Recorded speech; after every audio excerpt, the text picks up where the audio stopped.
Бисмиллахи рахмани рахим. Ассаламу алейкум ва рахматуллахи ва баракатух. Приветствую вас всех. Давно не виделись. Что-то я последнее время мало делаю эфиры. Тому есть тоже свои причины. И еще раз повторюсь, я извиняюсь, что так поздно вышел в эфир, потому что были кое-какие несостыковки, проблемы. Обещал 8, получилось сейчас, но лучше поздно, чем никогда. Вот, еще раз повторюсь, тема сегодняшнего эфира – это начало русско-чеченской войны 11 декабря 1994 года. Россия, русские давно шли к этому, и вообще-то они хотели сделать это совсем по-другому. То есть, чтобы чеченцы начали воевать против чеченцев, чтобы в Ичкерии была внутричеченская братоубийственная война, и они делали все, чтобы вот эта война началась у нас. Но мы, чеченцы, в то время не пошли на это. Мы не стали стрелять друг друга, мы не стали убивать друг друга. То есть где-то как-то, если были какие-то конфликты, то мы могли договариваться и останавливать этот конфликт. Это я к тому, что у нас в Ичкерии была так называемая оппозиция. Это те же самые сегодняшние кадыровцы, например. То есть те люди, которые поддерживали Россию. Даже в то время у нас они были. Вот, и Россия, военные России, политики России, они снабжали вот эту оппозицию. Вот, и именно для того, чтобы у нас внутри вот началась вот эта война, внутричеченская война. Этого не случилось. Да, были стычки всю осень, и последняя стычка была, да, в ноябре, 26 ноября, когда эта оппозиция и российские военнослужащие вторглись в город Грозный. И там все это сборище вот этих бандитов были разгромлены, эти силы. Это около 100 танков, 100 единиц боевой техники. Это была последняя попытка России вот, сделать ставку на эту оппозицию, на вот этих бандитов. Затем Россия, поняв, что так дело не пойдет, что никакой внутричеченской войны не будет, они уже начали наносить бомбовые ракетные удары по территории Ичкерии. Это были аэропорты, вот аэродромы и разные стратегические объекты.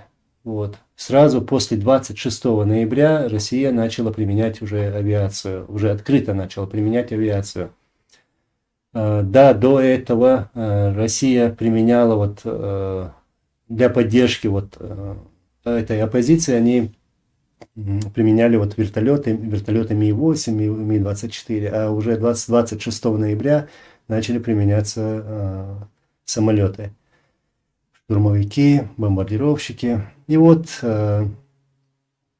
эти удары наносились по разным объектам, по Грозному, по другим населенным пунктам. Были уже жертвы. Это я говорю, вот что я хочу подчеркнуть, что даже до ввода официального ввода войск, российских войск на территорию Ичкерии, война уже шла на самом деле. И я вот лично со своим мнением делаю отчет этой войны, как ее называют, первой русско-чеченской войны, делаю отчет от 26 ноября. То есть, когда российские танки уже зашли к нам в Грозный. Началась вот война, Россия не полностью игнорировала мирные предложения чеченских властей.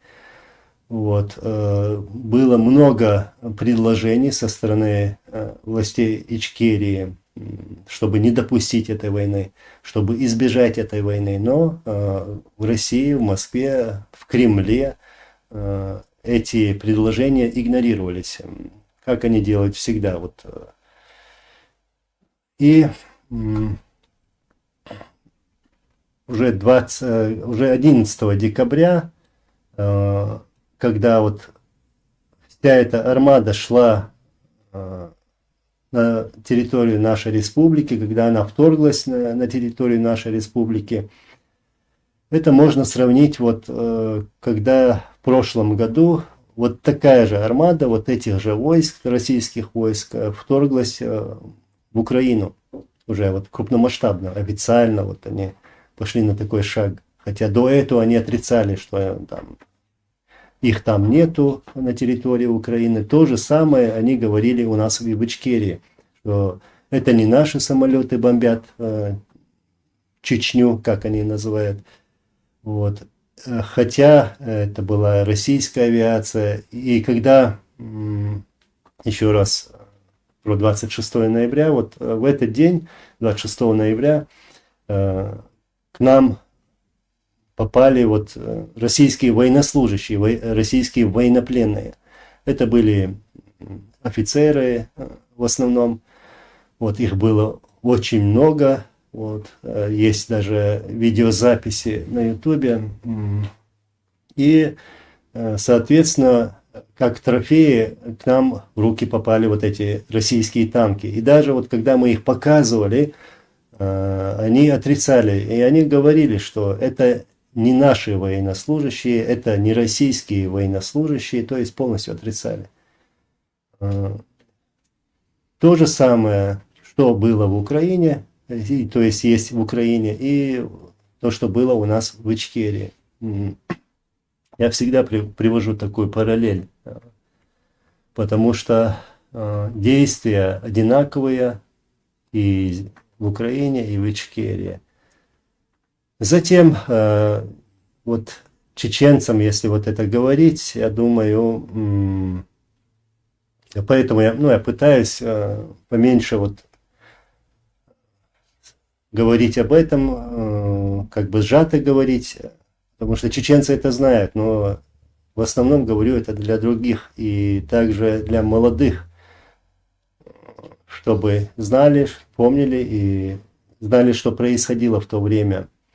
Война длилась, вот эта война с 94 по 96 год. Россия понесла огромные потери. Это десятки тысяч убитых. Военная техника, сбивались самолеты, вертолеты. То есть теми средствами, которые у нас были. А у нас было очень мало. Никто нам в этой войне не помогал, ни открыто, ни скрыто. Воевали как могли, и что у нас было, то и применялось против российских войск, российских оккупантов. Затем в этой войне, вот, когда 11 декабря они вторглись в нашу республику, с трех сторон, там, со стороны Моздока, вот, со стороны Ингушетии, Дагестана, они обстреливали все населенные пункты, окружали эти населенные пункты, людей задерживали, потом проводили зачистки этих населенных пунктов, убивали мирных жителей. То есть чеченский народ прошел весь этот ужас. И то, что вот нам показывали, как фашисты убивают там мирных жителей, вот, то же самое они и делали. То есть вот эти русские фашисты убивали чеченцев. Даже делали похуже. К примеру, Самашки, село Самашки, чеченское село Самашки, они окружили это село, зашли в это село, прошлись по всем улицам, кого находили, того убивали, поджигали дома из огнеметов, в подвалы закидывали гранаты.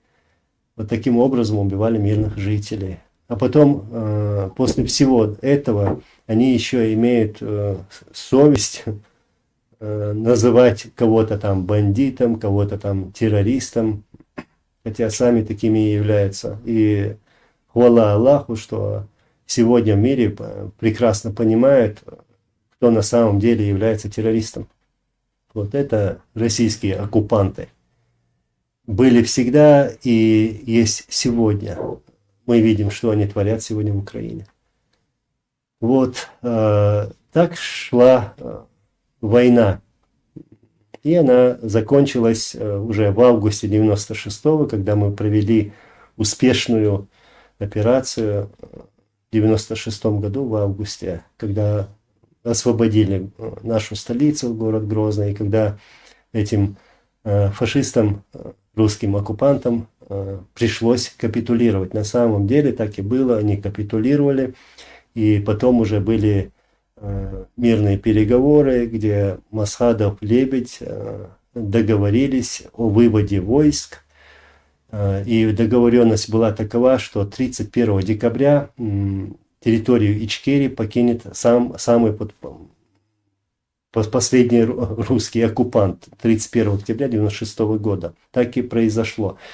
Я помню эти колонны, когда они выходили из населенных пунктов, покидали Ичкерию, когда они вешали на свою технику сзади, вот они вешали веники, то есть, как они там, суеверные, вот, и это суеверие, вот это заключалось в том, что чтобы больше не вернуться на эту чеченскую землю, то есть мы, чеченцы, им устроили такой ад, что они не хотели возвращаться, ну, сами по себе солдаты.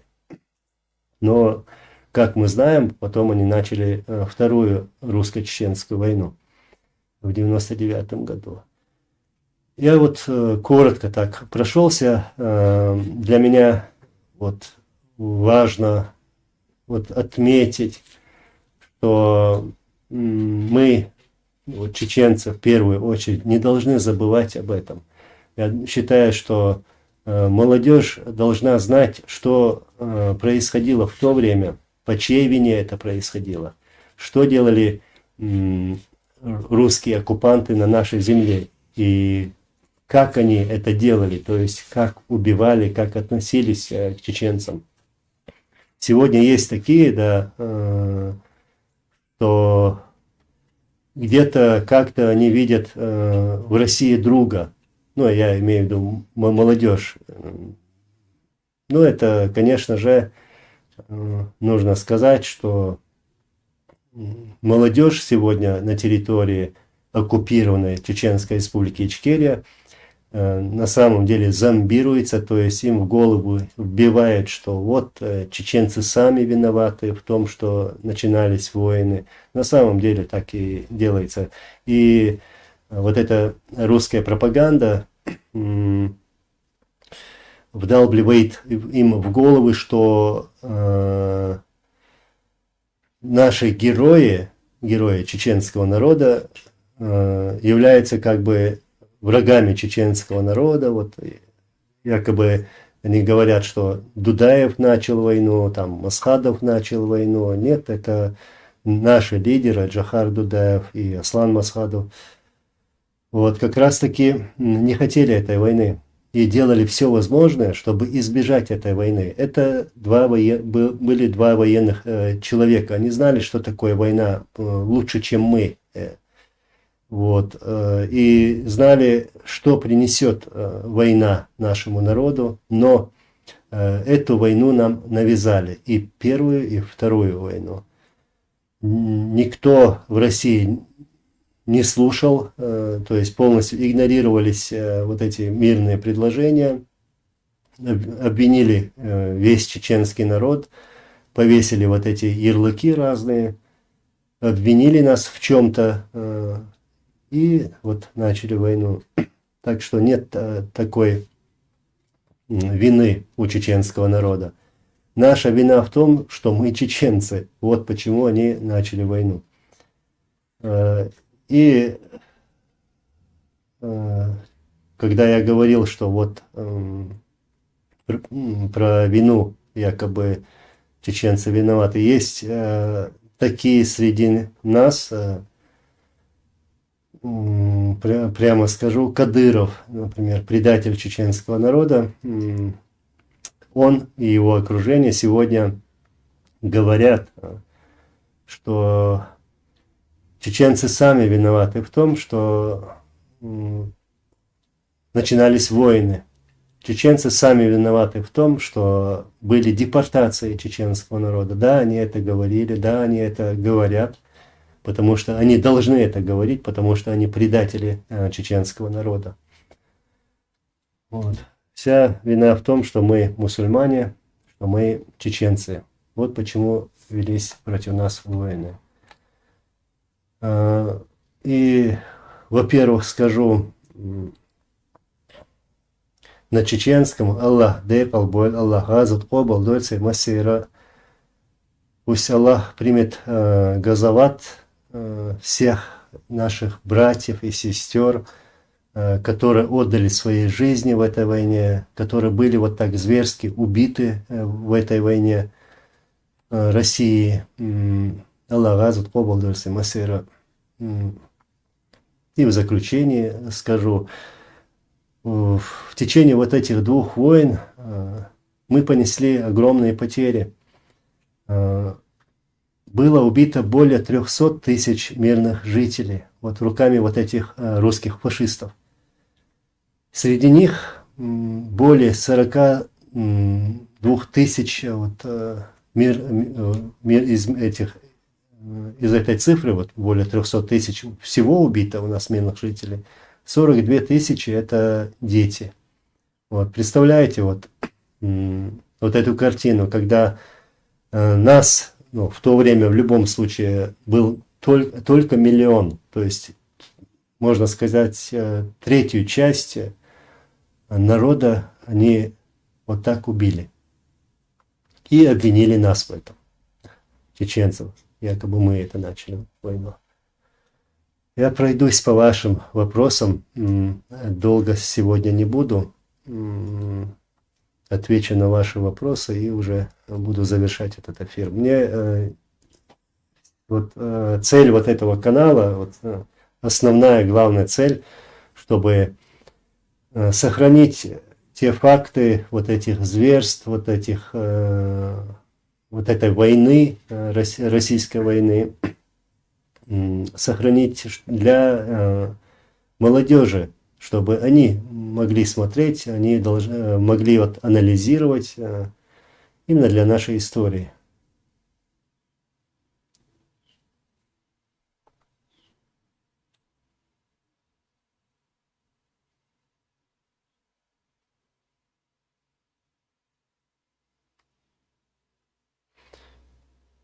Так, кто тут приветствовал, вот я им отвечу. Ва алейкум ассалам ва рахматуллахи ва баракату.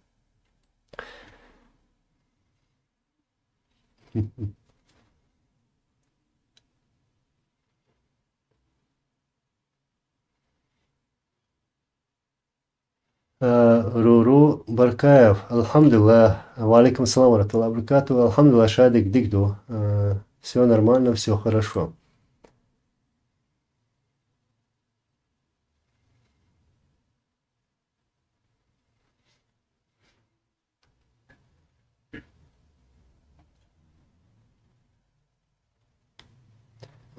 Руру Баркаев, с этим согласен, война не прекращалась. Да, она не прекращалась, она принимала другие формы. Скажем, в 94 году или в 99 году, когда они навязывали нам войны, шли боевые действия, нас бомбили, нас убивали, были зачистки, людей живем сжигали, живем закапывали, сколько ненайденных тел, что тысячи людей мы не смогли похоронить. Все эти ужасы, это была война. Но сегодня она приняла другой характер. То есть российские спецслужбы, само государство Россия, на самом деле сегодня ведет войну. Посмотрите, как это вообще можно... вообще принять такое, что всю жизнь нас убивали вот таким жестоким образом. И появляются такие, что некоторые люди идут воевать на стороне той страны, которая нас убивала всегда. То есть идут на другую землю, скажем, в Украину, и воюют за Россию. Я говорю про чеченцев. Чеченец не имеет права воевать на стороне того государства, которое тебя всегда убивало, насильственно депортировало в другие страны. То есть такой человек – это враг народа, это предатель чеченского народа.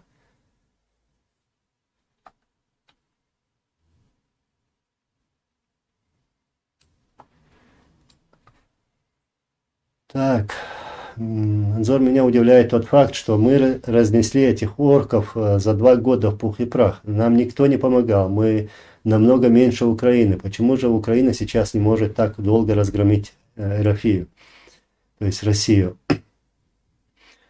Если бы у нас были бы такие ресурсы, которые есть сегодня у Украины, то мы бы дошли бы до Москвы, вот, водрузили бы наш флаг над Кремлем, и все бы завершилось бы. Не было бы Путина, не было бы этих фашистов.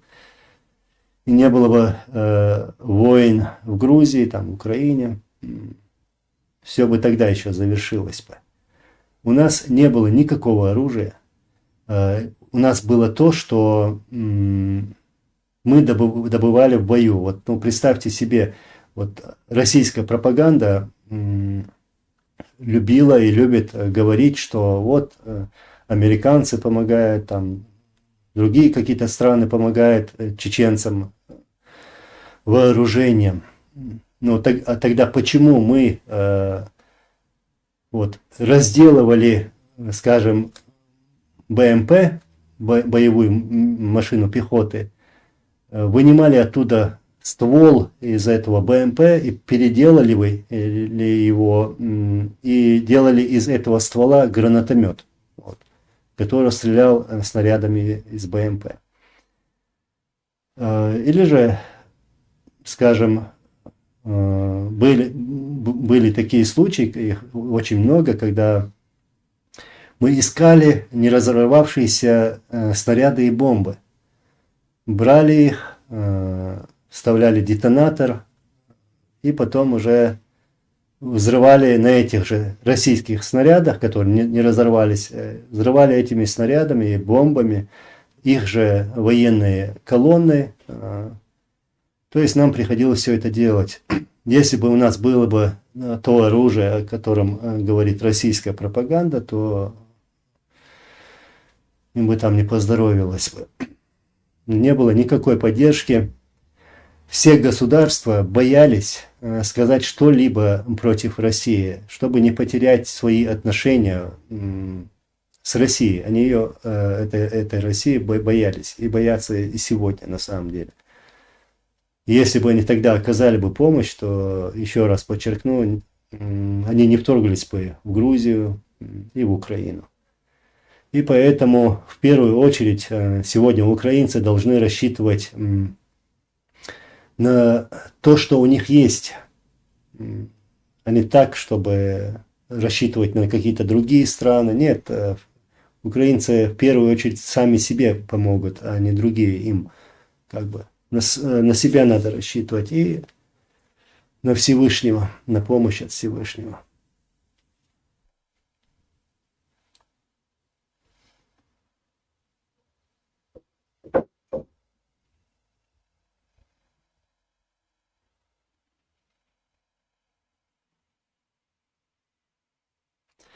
Так.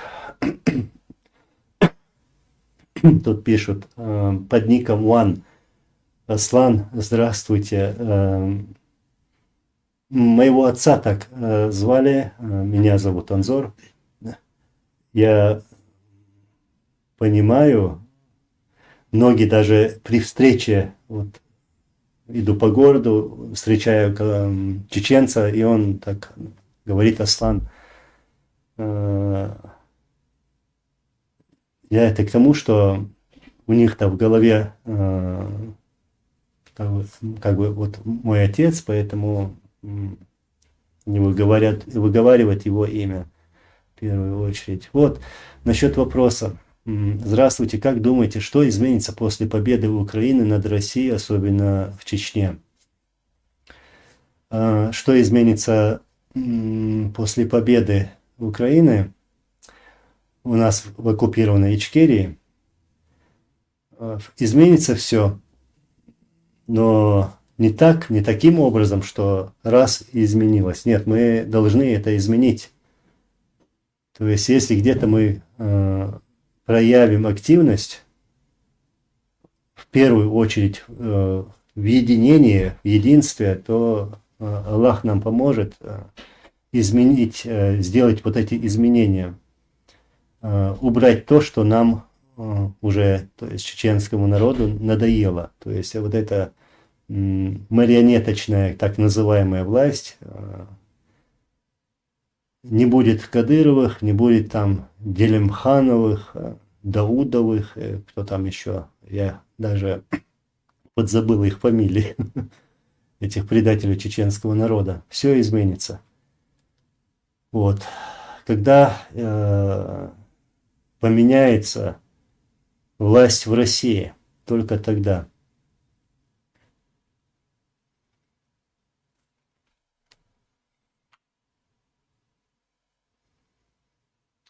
Бариатолом. Зор, постарайся, пожалуйста, в следующий раз начать эфир хотя бы в 9 или 10 ночи по Москве, а то мало зрителей. Хорошо, учту.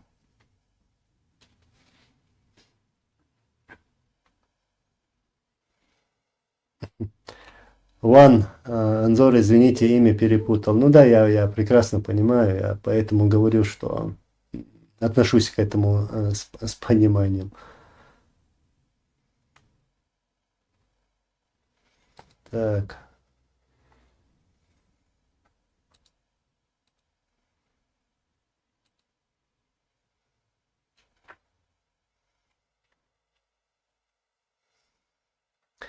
Анзор, большинство людей заняты своими животами, и многих волнует только мирское. Мало тех, кто реально переживает за свой народ, и в любой войне воюет только 15% из любой нации. Так, ну, очень интересная мысль насчет 15%. Даже 10% хватает, чтобы оказывать сопротивление.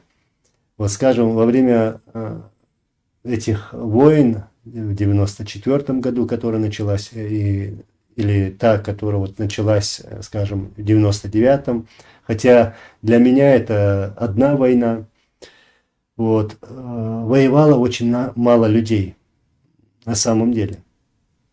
Мало людей воевало. Кто-то, скажем, лучше так скажу, я считаю, что если человек может просто отойти, ну, принять такую позицию, иметь свою позицию и держаться этой позиции, просто отойти, понять, признать, что он не воин, что он не может воевать, к примеру. Вот. Но никак не идти на службу, скажем, той России. Я помню обращение моего отца Масхадова, которое он сделал в 2003 году. Я выкладывал это видео здесь на YouTube-канале, где он говорит, что он просит даже вот родителей, чтобы их сыновья, если вот он, его словами скажу, что если он не может воевать, не хочет воевать, и это не проблема, но сделайте все возможное, чтобы ваших сыновей, эту молодежь, не использовали вот эти предатели чеченского народа. эти Кадырова и другие. То есть, чтобы не пустить, не допустить того, чтобы они пошли в эту российскую армию. Они так и говорили: отправляйте их хоть куда, но чтобы для того, чтобы избежать вот этого, чтобы они, эти предатели, смогли их использовать. В какой-то степени мы виноваты в том, мы все виноваты в том, что у нас есть такие предатели, вот, которых я сейчас называю, вот Кадырова, там, во время Первой русско-чеченской войны были Завгаев, Гантемиров, там, Лобазанов, были другие фамилии. Вот эти все предатели, почему появились? Есть также еще одна причина, что где-то, когда-то мы не оказали помощь чеченскому сопротивлению. Вот. Во время Второй войны, это было где-то в 2004 году, Россия приняла такой закон, который гласит, что родственники террористов тоже террористы.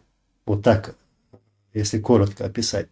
То есть, что имелось в виду? Да, мы не террористы, мы ими не были. Террористы – это российские войска, российские оккупанты, это Кремль, Москва. Вот. Что они имели в виду? Родственники чеченских воинов, вот, куда они били. То есть,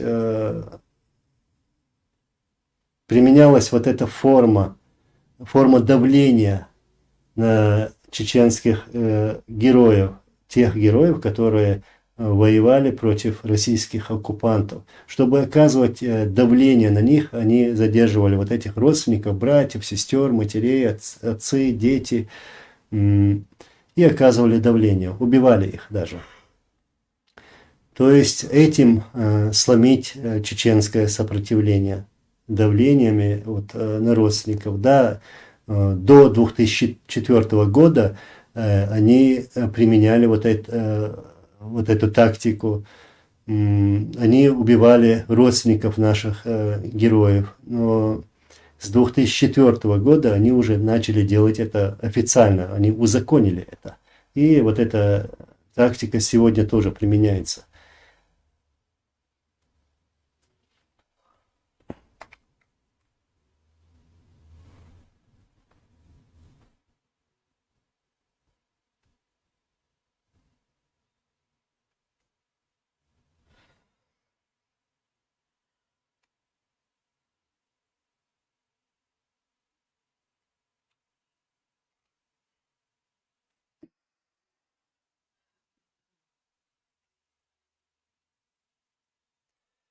Так, Ван, спасибо за ответ. Анзор, как на самом деле был убит Джохар Дудаев? Есть разные версии. Одни говорят, что подставили его. То, что есть одна версия, это я знаю. То есть, действительная версия. Джохара Дудаева убили русские террористы. Убили ракеты, выпущенные из самолета. Убили в то время, когда он разговаривал по телефону, то есть через телефон. А то, что его подставили, я не думаю, что кто-то из чеченцев подставил его. В России любят так запускать эти версии разные, что чеченцы там подставили, чеченцы убили своего лидера, чтобы быть в стороне от этого убийства.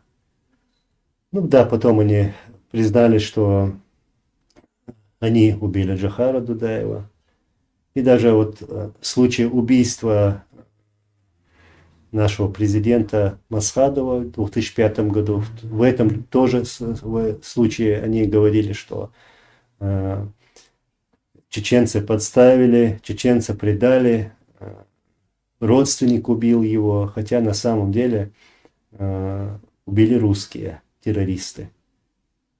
И в этом и другом случае всегда наших лидеров убивали вот эти русские террористы. Аллах азат побалдырсın mesela.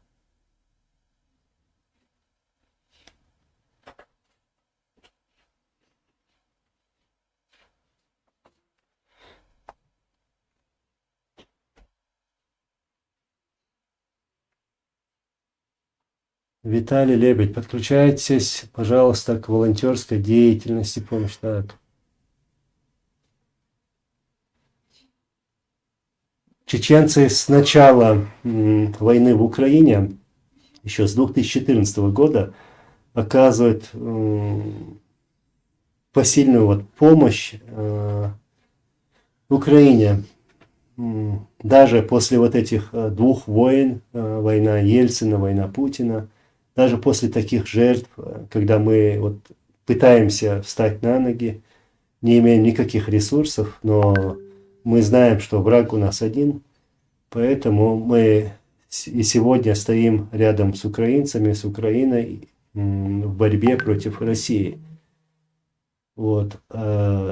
И еще раз напомню, что в 2014 году, когда началась война в Украине, чеченцы встали рядом с украинцами. У нас есть, с тех пор даже есть у нас батальоны, которые воюют против русских оккупантов.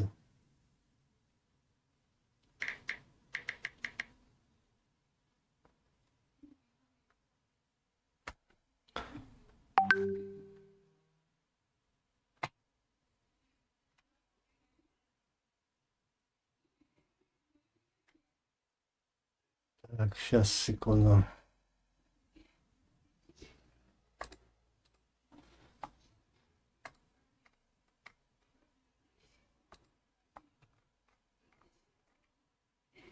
Пытаюсь прочитать сообщение вот здесь.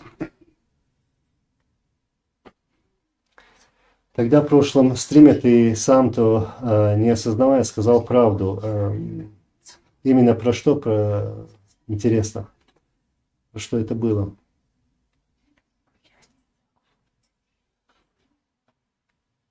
Геймплей. В 99 году были подписаны какие-то документы о независимости Ичкерии.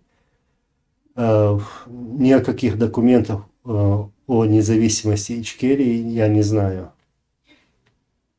Но если бы Россия в свое время подписала бы документы там, о независимости, об отделении или там как это хотите назовите, хотя мы добровольно в состав России никогда не входили и нет таких документов, где можно прочитать, что мы входим в состав России. Нет таких документов. Вот. Если бы в то время Ельцин и другие поняли бы, к чему может это привести, то в то время бы договорились и там сказали бы, что живите как хотите. Вот вам независимость, вот вам все, что вы хотите. Живите сами, как бы так. Тогда не было бы никаких войн, тогда никто не смог бы там где-то как-то провоцировать. Но почему это не сделали? Потому что в любое время можно начать войну, как они сделали в 99 году, чтобы привести к власти вообще незнакомого такого, не хочу называть человеком, такого чудовища, Путина. Вот. И сегодня мы находимся в таком состоянии, что наша земля оккупирована, и даже сейчас они могут повесить на чеченцев ярлык и начать новую войну. Да, они смогут это сделать. Россия – это опасная страна. Рядом жить с этой страной очень опасно. Там подлость, там хитрость, там присутствует все плохое у этих российских политиков. Вот. Так что пока это не завершится, пока власть в Кремле не поменяется, ничего не изменится.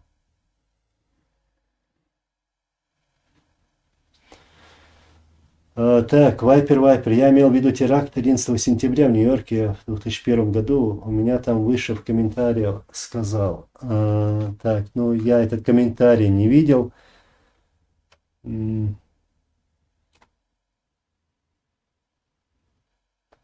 Я помню, там был такой Фрукт Шабалкин.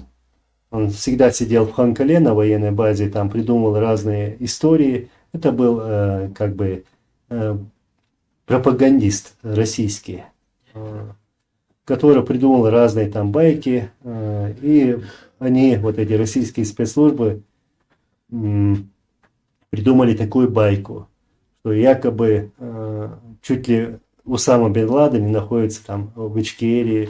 Они там даже говорили, что чеченцы замешаны в этих терактах, нападении на Нью-Йорк и так далее.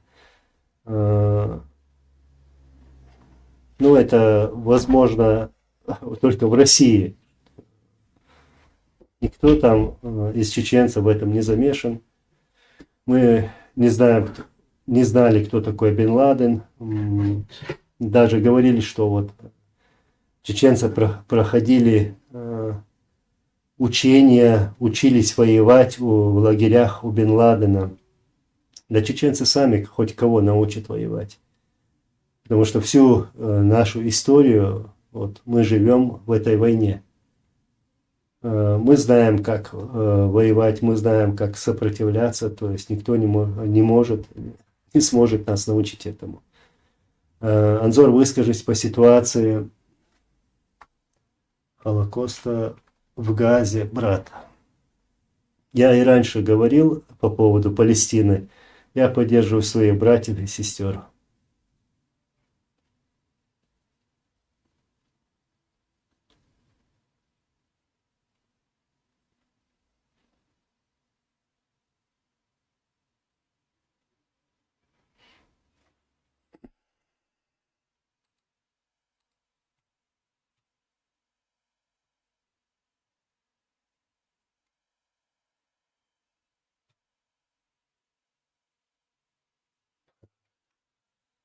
В один день всем этим предателям в Чечне придется хвататься за шоссе частного самолета Кадырова.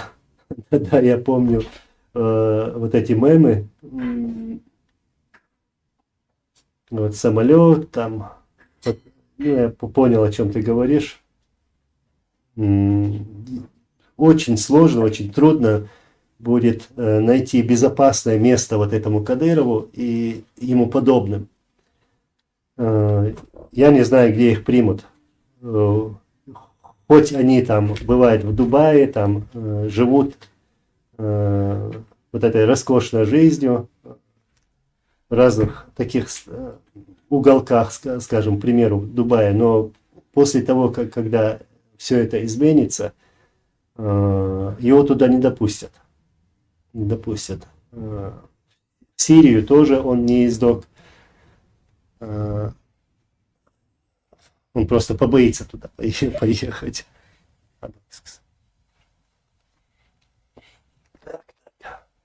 Пришла моя. Вот такие вот дела. Это узнаете? Кошка. Я не кошка, а котенок.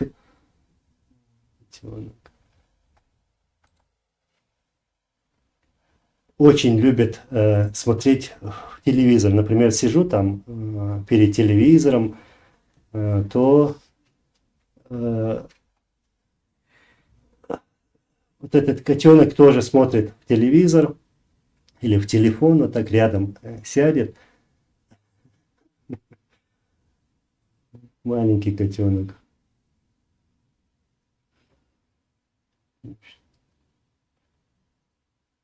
Так, что это теракт умеет? Так. Сайфуддин, Ассаламу алейкум варамтуллахи баракату. Так, как, ну я понял, как звать кошку? Ее зовут Дуду. Дуду. Маленькая Дуду.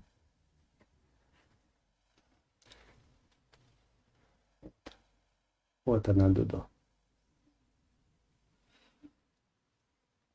Подари котенка. Нет, этого, этого котенка никому не подарю. Дуля, Дуля. Ой, очень любопытная, любит везде лазить. На столе она у меня везде, в общем. Как раз. Сайфудин, thank you very much. Леон, любим тебя ради Аллаха. Я тоже вас люблю ради Аллаха. И твою кошку.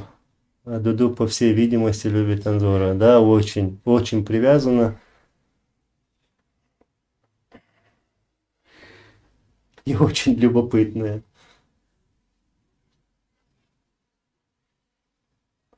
Как-то сидел на природе. Ну, вы помните этот эфир. Какая-то кошка подошла. Ну, прямо в эфире. Вот тогда я подумал, все-таки мне надо свою Дуду найти. Адулокая. Залезла сейчас на стол. Ей все любопытно. Вот попробуй только туда. Вот туда не надо, там камера. Перевернет мне сейчас все.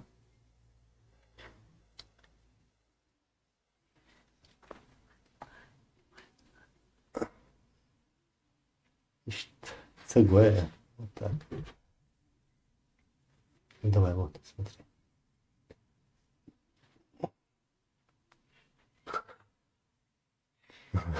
Она читает ваши комментарии. Ваши комментарии, так.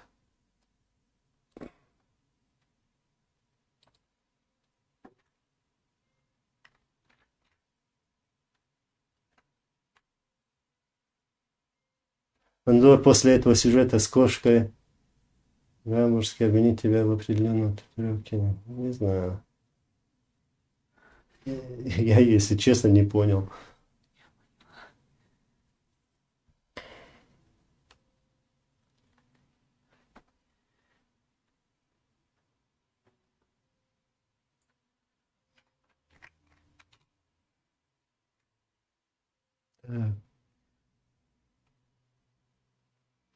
Вайпер, хорошо бы раскачать эту тему и довести это до умов западных обывателей.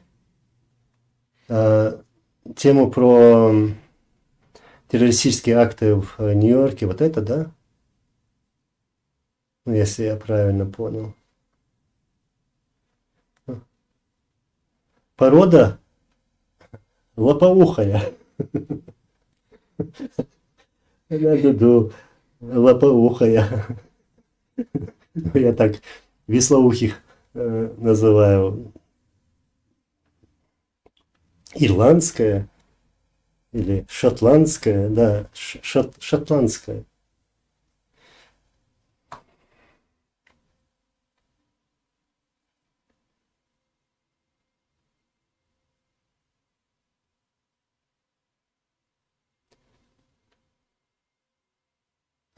Вот Вайпер, нашел я то сообщение. Я сказал, что это теракт в Америке совершили российские спецслужбы. Это не первый раз, когда они использовали самолет в качестве оружия. Я могу верить в такую версию.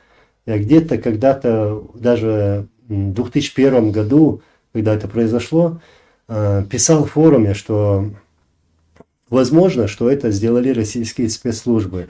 Я помню лицо Путина, когда он вот приносил якобы свои соболезнования американскому там, президенту, американскому народу. Вот в этом лице этого варвара Путина вот, было видно, что что-то здесь не то, что-то не то. Он тогда говорил, вот мы воюем против международного терроризма, типа им мяу, мяу, да-да-да, цепляется за все. Извиняюсь. Опаля. То есть Путину было выгодно вот это. Выгодно. И эти теракты, и другие теракты, именно для того, чтобы он получил поддержку в войне против чеченцев.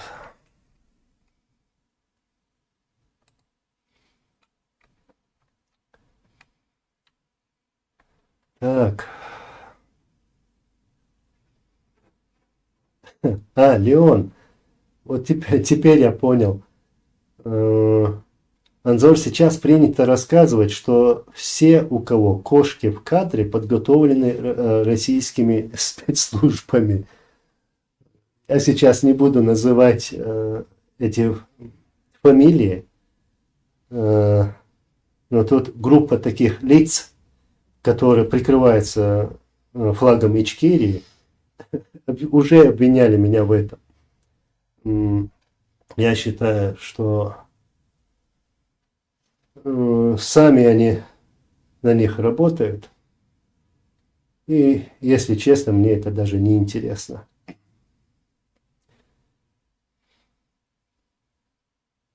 Так. Шут. Анзор, доброй ночи. Был ли геноцид русских в Чечне во время войны? Геноцид русских я могу рассказать только про геноцид чеченцев. Даже скажу правильнее, вот, чеченских граждан. Как я говорил ранее, во время этих двух войн было убито свыше 300 тысяч мирных жителей. Какое правильное название мы можем дать тому, что совершали российские спецслужбы? Да, это геноцид, но и это этноцид тоже, потому что нас убивали за то, что мы чеченцы. Вот почему, в первую очередь.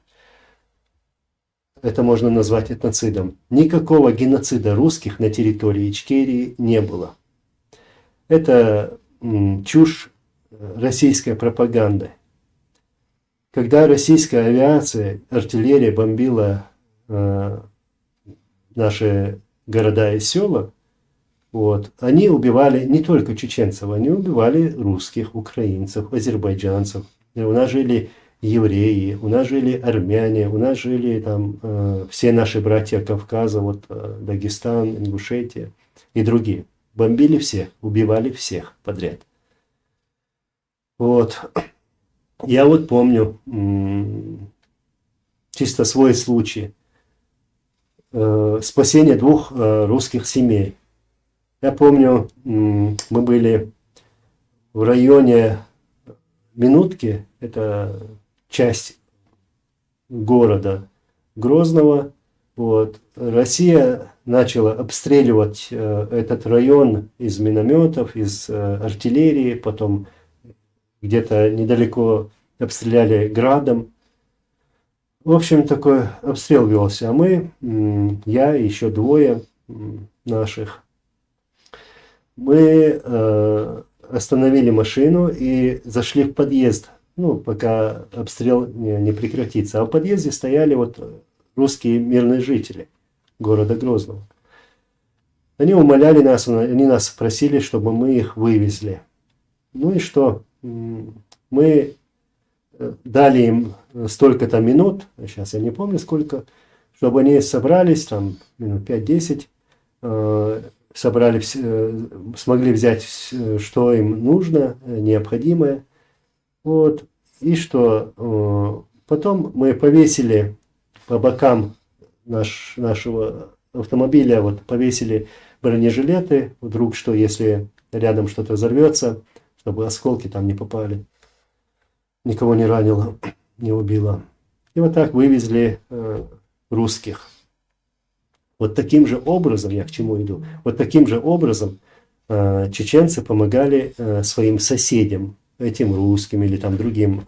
То есть мы в этой войне не разбирали, кто какой национальности. Мы помогали, мы делали все возможное, чтобы помочь своему близкому там, человеку, который находится с тобой рядом, потому что страдали все одинаково.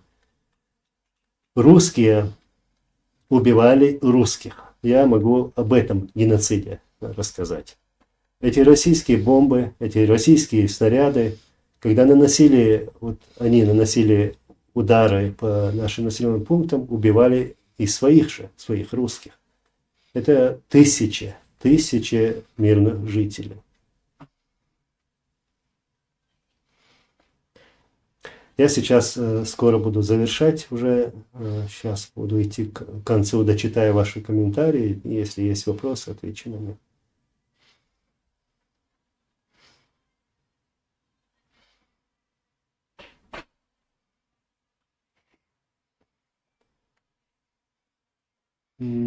Так, Анзор смотрел все документальные фильмы «Низам». Не могу найти фильм «Противостояние», «Confrontation», да. На русском, так, есть на арабском и на английском. Возможно ли загрузить этот фильм в YouTube? Так, этот фильм, напомню, делал в 2004 году. Я его выпускал на русском, на английском, турецком. Есть версия на венгерском. Еще, да, турецкий сказал. Этот фильм показали в некоторых странах по телевидению. Вот. Сейчас у меня проблема в том, что я не могу загрузить этот фильм на YouTube. Почему? Потому что YouTube его не пропустит.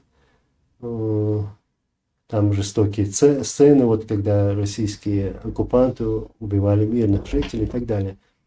Это одна проблема. Вторая проблема в том, что у меня сейчас нету той профессиональной аппаратуры, то есть этот фильм записан на профессиональную кассету.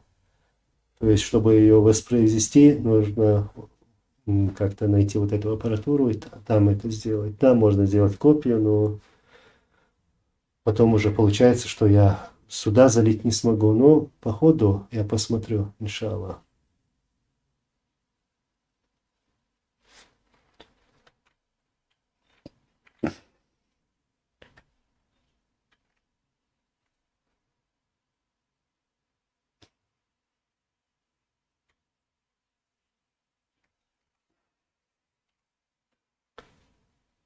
В Телеграме, да, там можно загрузить. Хорошо, я поищу.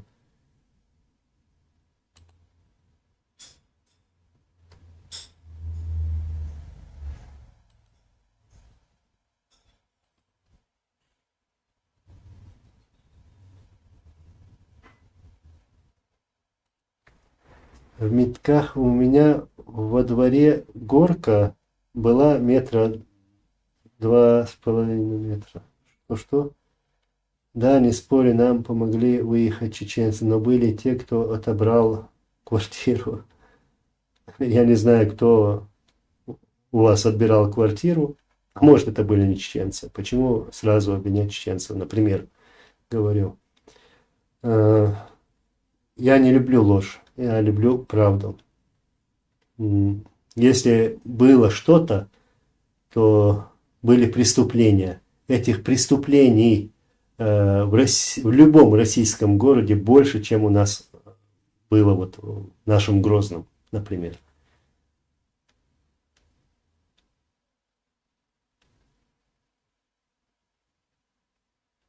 Алехандро, hi and welcome.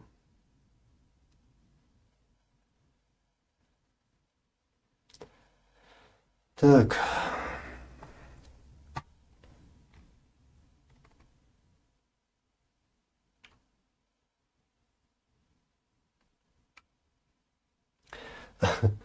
Я тут пропустил, вспомнил, вот нашел этот комментарий.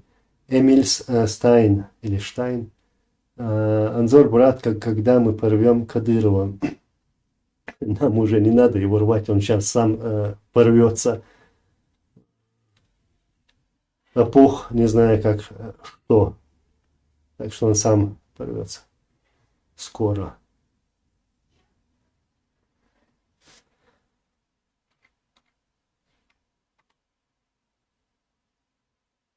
Вайпер, что-то мои сообщения не проходят, говорит, ты их не блокируешь. Нет, мои руки здесь, я ничего не блокирую, никого не блокирую.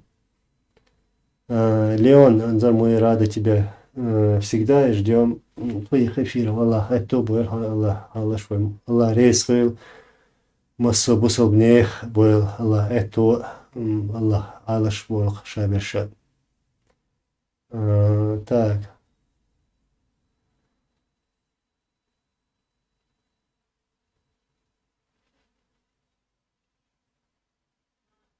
Алехандро, так, люблю Чеченскую республику Ичкерия из Америки, пишет.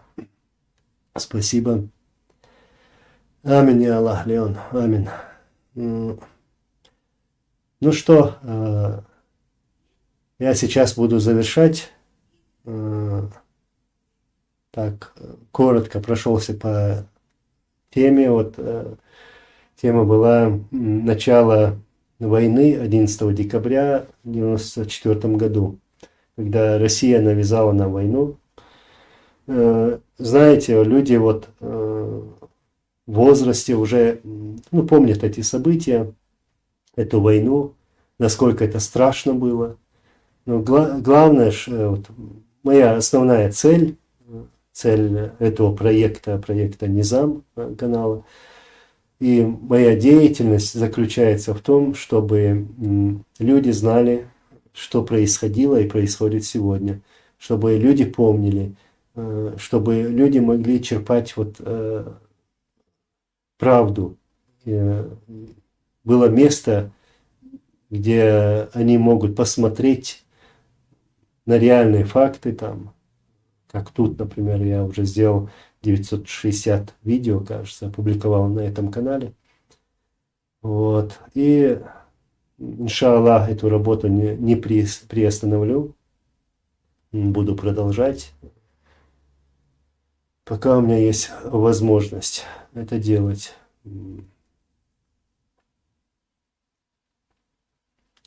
Это самое главное, вот, донести правду, как я сказал. И я думаю больше о молодежи, чтобы никто не мог управлять нашей молодежью, чтобы молодежь знала, кто веками навязывал нам войну и кто веками нас убивал. Так, Оля обвешала своего сыночка как елку новогоднюю. Опять про него. Конечно, это позор. Это позор Кадырову. В первую очередь, это его позор. Вести себя так. Даже, я даже не могу подобрать такого слова, чтобы описать на самом деле эту сволочь. Ва алейкум ассалам ва рахматуллахи ва баракатуху.